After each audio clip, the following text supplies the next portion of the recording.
మన జాతీయ పతాకం చాలామందికి తెలిసింది 1947లో వచ్చిన జెండా. కాని దాని వెనుక ఒక పెద్ద కథ ఉంది. దశాబ్దాల ప్రయాణముంది. పోరాటాలు, ఆలోచనలు, ఎన్నో మార్పుల్తో సాగిన ఆ అద్భుతమైన ప్రయాణం గురించే మనమిప్పుడు మాట్లాడుకోబోతున్నాం. అసలు ఒక జెండా ఎలా పుడుతుంది? దానికి ఒక ఆత్మ, ఒక అర్థం ఎలా వస్తుంది? ఈ ప్రశ్నతోనే మన ఈ ప్రయాణం మొదలవుతుంది. ఇది కేవలం తేదీలు, సంఘటనల జాబితా కాదు. మన జెండా తన ఆత్మను వెతుక్కున్న కథ. మన జెండా కథ మొదలవ్వాలంటే అసలు జెండా అనే ఆలోచన రాకముందునుంచే మొదలుపెట్టాలి. ఎందుకంటే అప్పటికీ మన సంస్కృతిలో ఒక రంగుకి ప్రత్యేక స్థానముంది. అదే కాషాయం. దానితోనే అంత మొదలైంది. కాషాయం అంటే భగవా లేదా కేసరి. ఇది మన నాగరికతలో ఎంతగా కలిసిపోయిందంటే అది కేవలం ఒక రంగు కాదు, అదొక భావోద్వేగం. త్యాగానికి, ధైర్యానికి, నిస్వార్థానికి ప్రతీక. మన స్వాతంత్ర పోరాటంలో దీని పాత్ర ఎందుకంత కీలకమైందో అర్థం చేసుకోవాలంటే దాని మూలాల్లోకి వెళ్ళాలి. ప్రాచీనకాలం నుంచి చూస్తే సాధువులు, సన్యాసులు ధరించేది ఈ రంగే. సత్యానికి, అగ్నికి, స్వచ్ఛతకు దాన్ని చిహ్నంగా భావించేవారు. ఎన్నో ప్రాచీన రాజ్యాలు దీన్ని గౌరవించాయి.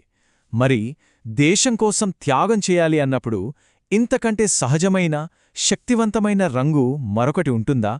అందుకే విప్లవకారులు దీన్నెంచుకున్నారు. సరే, ఇక కథను 20వ శతాబ్దం మొదటికి తీసుకెళ్దాం. అప్పుడప్పుడే జాతీయవాద భావనలు బలపడుతున్నాయి. అందర్నీ ఏకం చేయడానికి, మన పోరాటానికి ఒక గుర్తు, ఒక చిహ్నం కావాలి అనిపించింది. ఆ అవసరంలోంచే మన తొలి జెండాలు పుట్టాయి. ఈ ఐక్యత కోసం అన్వేషణ చాలా వేగంగా జరిగింది. చూడండి, 1906లో కలకత్తాలో మొదటిసారి మన జెండాను బహిరంగంగా ఎగరేశారు. ఆ మరుసటిసారే 1907లో మేడం కామా మన జెండాను అంతర్జాతీయ వేదికపైకి తీసుకెళ్లారు. మళ్ళీ 10 ఏళ్లకు 1917లో హోం రూల్ జెండా వచ్చింది. ప్రతి జెండా ఒక కొత్త అడుగు, ఒక కొత్త ప్రయోగం. ఇదిగో, ఇదే 1906 కల్కత్తా పతాకం. దీన్ని పార్సీ బగాన్ స్క్వేర్లో ఎగరేశారు. ఇందులో ఏమున్నాయో చూడండి. పైన కాషాయం, మధ్యలో పసుపు, కింద ఆకుపచ్చ. పైన 8 కమలం పువ్వులు, కింద సూర్యచంద్రులు, మధ్యలో దేవనాగరి లిపిలో వందేమాతరం. దీని వెనకున్న ప్రధాన ఆలోచన ఒక్కటే: విప్లవాత్మక త్యాగం.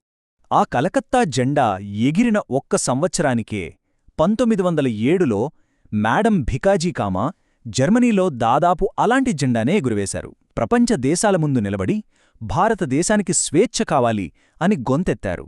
దాంతో కాషాయం మన దేశ సరిహద్దులు దాటి అంతర్జాతీయంగా మన పోరాటానికి ప్రతీకగా మారింది.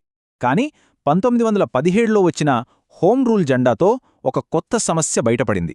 అదేంటంటే, రంగులు మనల్ని ఎంత సులభంగా ఐక్యం చేస్తాయో అంతే సులభంగా విడదీయగలవు కూడా. ఎందుకంటే ఒక్కో రంగును ఒక్కో మతానికి, ఒక్కో వర్గానికి ప్రతీకగా చూడటం మొదలైంది. ఇది చాలా ప్రమాదకరమైన మలుపు. సరిగ్గా ఈ సంక్షోభ సమయంలోనే మహాత్మాగాంధీ రంగప్రవేశం చేశారు. ఆయన జెండా గురించి ఒక సరికొత్త ఆలోచనను, ఒక కొత్త తత్వాన్ని ముందుకు తెచ్చారు. ఇది మొత్తం కథనే మార్చేసింది. గాంధీజీ ముందున్న ప్రశ్న చాలా పెద్దది. మనం తయారుచేసే జెండా కొంతమందికి మాత్రమేనా, లేక దేశంలో ఉన్న ప్రతి ఒక్కరి కోసమా? ఈ ప్రశ్నకు సమాధానం వెతికే ప్రయత్నమే 1921 బెజవాడ కాంగ్రెస్ సమావేశంలో జరిగింది. గాంధీజీ ఆలోచన ఎలా మారిందో చూడండి.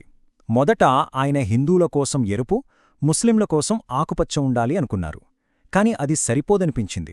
సో రెండో దశలో మిగిలిన వర్గాల కోసం, శాంతి కోసం మధ్యలో తెలుపు రంగును చేర్చారు. అక్కడతో ఆగలేదు. మూడో దశలో అసలీ మతపరమైన అర్థాల్నే పక్కన పెట్టేసి జెండాకు పూర్తిగా కొత్త అర్థాన్నివ్వాలని నిర్ణయించుకున్నారు. ఇది చాలా పెద్ద మార్పు. ఆయన చెప్పిన ఆ మాట మన జెండాకు పునాదిరాయి. రంగులు మతాలకు కాదు, విలువలకు ప్రాతినిధ్యం వహించాలి.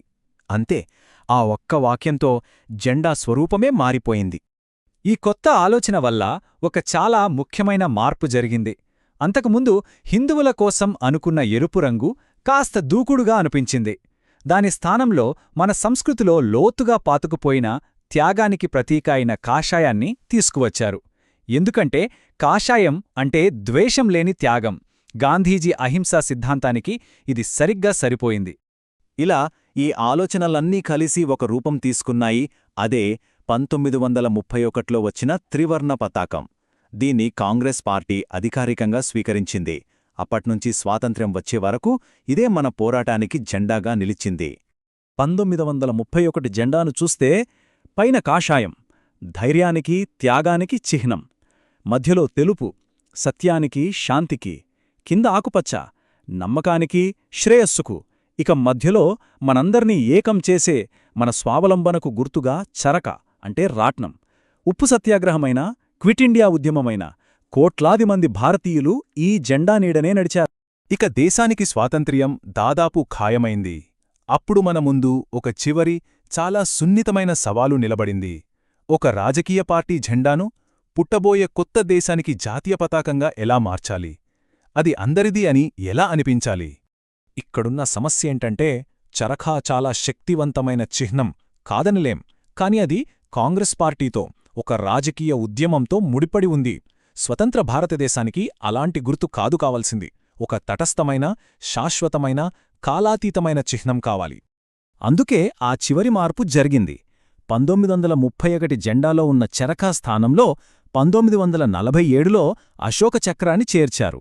చరక ఒక రాజకీయ ఉద్యమానికి, స్వావలంబనకు ప్రతీక అయితే అశోక చక్రం శాశ్వతమైన ధర్మానికి, న్యాయానికి, నిరంతర ప్రగతికి చిహ్నం. ఎంత అద్భుతమైన మార్పు కదా!